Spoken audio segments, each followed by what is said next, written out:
don't have the appetite, and they're saying that if Donald Trump comes back, and he's very sort of friendly with you know who, Mr. So it looks like if Donald Trump does come back, the war might end, like all the support for Ukraine ends. Might end, yes. And right. Ukraine now has to go through a political solution, sort of like to the table. I'm just saying, I'm not for Russia or Ukraine, but it looks like how long can this war go on for? How long can the soldiers, like men are dying? I heard some estimates about up to 500 men are dying a day. That's too much. No. Even for the Russians, that's. You mean for both? Total. Yeah, that's possible. For both sides, it's possible. That's like sometimes World War II stuff. Like how long? In the worst days for the Russians, they lost around 1,500 men in a day during some of the worst days. But it's not every day, obviously. Sometimes it's like just 100. Sometimes it's a few hundred. Usually it's a few hundred. Yeah. But that's the point. Russia now they're ready for a long drawn out war, because at the moment, if the war ended the way it is like today, say it ended today, who has won? Honestly, if the war ends today, then probably China has won. No, I know you're gonna find this funny, but you know, China is an interesting case, because look, the Americans have used some money to help Ukraine, right? So the Americans will have something to gain if the war ends now and Ukraine kind of has to give up on the lands, right? But the Americans will have a lot more to gain if Ukraine actually beats Russia and Ukraine gets back their lands. The Americans will have won by damaging Russia, yes, but the Americans will have lost their title as the strongest. Because if America can be intimidated and threatened by some nobody like Putin, and honestly, Putin is a nobody. The only country that can credibly threaten America is China. That goes without saying. Russia is nothing to China. Like him or hate him, Russia is a very strong country militarily. Not quite. You know that after the beginning of the war in Ukraine, a lot of the countries that used to buy weapons from Russia have stopped doing so and started buying weapons from the US. You know why that is? Because the Russian weapons have been proven to be very ineffective. When it actually comes down to the battlefield, the Western weapons are far more effective. They're just better in every way. They're better, but very expensive. They are expensive, yes. But hold on, what does it happen? What does it matter if a weapon is expensive or not? If you just get beaten up in every war, but that's the thing about Russia, is they're willing to just throw continuous amount of men to the front line. Oh yeah, of course. They're just constricting. Yeah, but the country who buy weapons from them are not willing to just throw men like that. They don't want to do that. But that's what I'm saying. With Russia, they're willing. The other thing is, it's the land that Russia's taken so far. The Luhansk, the Donbass, Luhansk. These regions are full of resources, like natural resources. Oh yeah, there's a lot of resources in all of Ukraine, not just those regions. That's what I'm saying. For Russia, it shows to me that they will gain a lot by keeping those lands, and losing them, you know, it means it hasn't gained at all. But I think Russia has lost a lot more than they will gain with this war. Sure, there will be some things they could gain if they keep all the regions, right? But the Russians have lost a lot of men. They've had a lot of men crippled. The regions that they will get from Ukraine are destroyed. Russia does not have that many. Russia does not have the funds of the West. Russia can't rebuild those regions like properly. You know what I mean?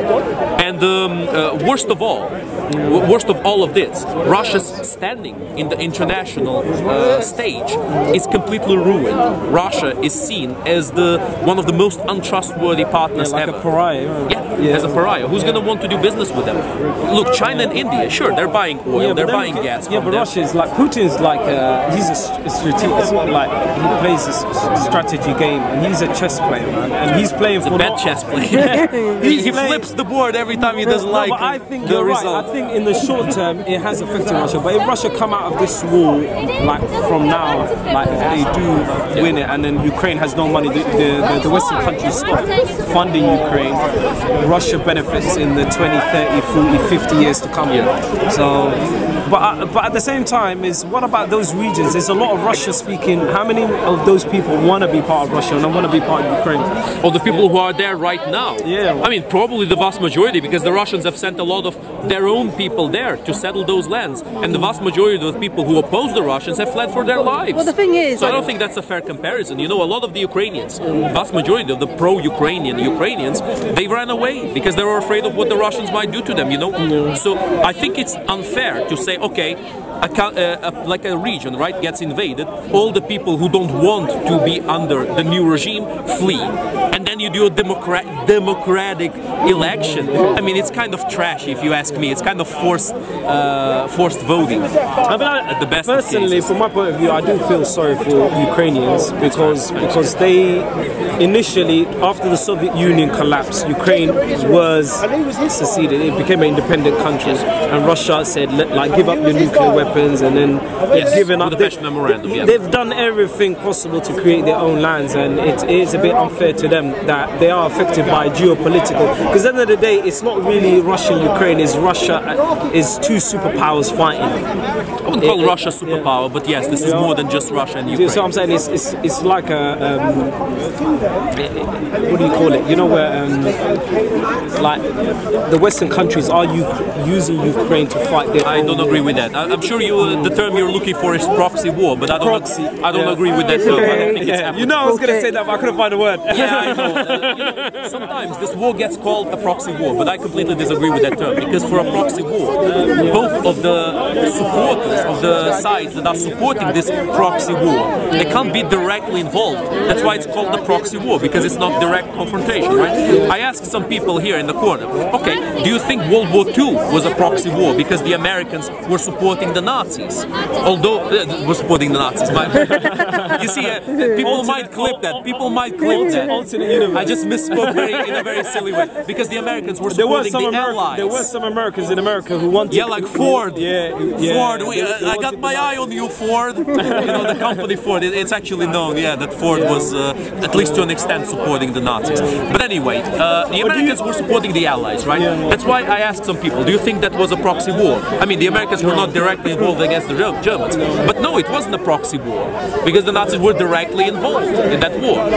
But the Spanish Civil War, we can call it a proxy war, because neither the Nazis or the Soviets or anybody else involved were directly involved. They were just sending weapons, occasionally sending some troops, very low amount, but it was not a proxy war. You know, the closest thing in the Ukrainian war that you could call a proxy war could potentially be the war in Donbass. That is as close as it gets. But even that is not quite a proxy war, because the Russians were actually, the Russians invaded Crimea with their own troops. They took over Crimea themselves. It's not like some other entity took over Crimea. You see what I mean? So the Russians are directly involved. If I move on from that... We know each other. We know each other well. Yeah, it's good to see you. Flying your flag proud. Thank you. What is confirmed? I know what's confirmed. Okay. The original Belarus flag, like not the current one, not the dictatorial flag. But the problem, because you have a border with Russia, I think you should have done it slightly different way. Because First time. You think if I went and signed up? because you're already in between. The main issue is between Russia and the West. And now you run in the Ukraine in the middle. Because Ukraine in the middle now, and they are not fully with Russia, not fully with West Europe. It's aspirations to take the whole... I disagree with the president of Ukraine and what he done, because maybe under the table the Western is supporting him. Yeah, we give you, and now Ukraine is destroyed. We have the same situation. Knows it can't take anymore. I mean, Ukraine knows it can't. You are beside a very strong Ukraine country. didn't have much of a choice in this particular matter. Ukraine was attacked, and Ukraine had a choice whether to allow the Russians to take over and then suffer whatever they please, whatever they want to do with the Ukrainian people, which would not be nice. The Russians have a history of trying to genocide the Ukrainians, a long history of trying to do that, more than once, by the way, or to, you know, do their best to defend themselves against the Russian expansion, and just hope that the West is going to support Ukraine. I think the Ukrainians have made the right choice. But the thing is, you know, the Ukrainians could not have known that the Russians would act in such a shameless way, because the Russians did not attack Estonia, Latvia, Lithuania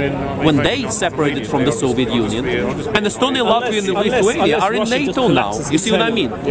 So the Ukrainians could not have known this would have what happened. We're not prophets or something. I know, but Ukraine have direct border and very close to Moscow. 100%. I couldn't understand. You know that Latvia is actually close, about the same proximity to Moscow as the closest region of Ukraine. I'm not actually joking. You can look it up. The Baltic countries. They're going to bomb. Yeah. It's the same usual conversation. You too, my brother, man. But this is what I'm telling you, man. The Baltic countries are around the same distance from Moscow as Ukraine is. This has nothing to do with the distance. This has to do with influence, and this has to do with accountability. First of all, the Russians thought they had more influence in Ukraine. Secondly of all, the Russians thought they would get less accountability in Ukraine than if they did the same crimes against the Estonians, Latvians, or Lithuanians. Those are the main reasons. The Russians wanted to enrich themselves from conquering back Ukraine, back as the Soviet Union, you know. But you know what I mean? There was no big choice the Ukrainians had. I mean, it's a very how's it going to end? Terrible situation. I mean, there's a few different potential endings, honestly. I hope it's going to end with a capitulation by Russia and the returning of Ukrainian regions. The likeliest option, unfortunately, right now, the likeliest option is that some of the Ukrainian lands will stay either with Russia or will be as sort of a tertiary buffer zone. Like again, they'll go back to Republic of Donetsk, Luhansk, blah blah blah, Russian puppets. I don't know about the puppet thing because they'd need Russia to back them up. They'd be puppet republics, so they wouldn't be self-sustaining. They wouldn't be self-sustaining. They just have to have. They'd have to have. I mean, they probably put them in. They might put the Russians in different uniforms or something and say, "We're not Russians," but they'll still be Russians in these puppets. It just depends on however long, how much Russian society can sustain this with other things will accumulate the population loss. Yeah, absolutely. Look, Russia has its years counted. Russia will not last much longer. But Russia could manage. Look, Russia could manage to get some gains in this war. It's possible.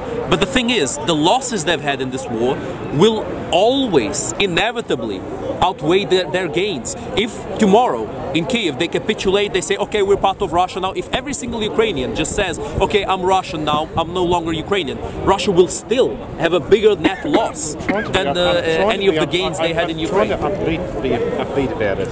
Yeah, I don't think that's going to happen, by the way. No, I'm trying to say, I'm trying to look at Belarus, the actual flag, not the dictatorial flag they have now. This is the real flag of Belarus.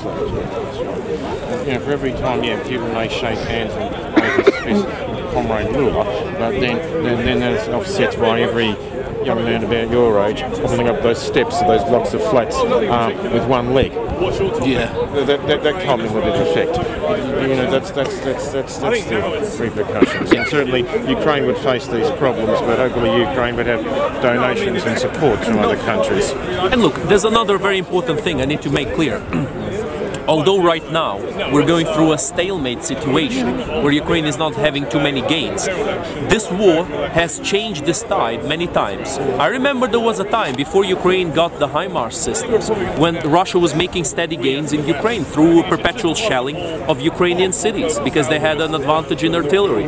But with the HIMARS, everything changed. I think things will change soon. And I think that Ukraine will win in the end. I think that's going to happen. It's just that right now we're going through a bit of a darker time, darker phase in this conflict. But I think it's very likely that soon that will change very drastically. Are we still sticking around? Or? No, I think that's it. Let's call it a day for today.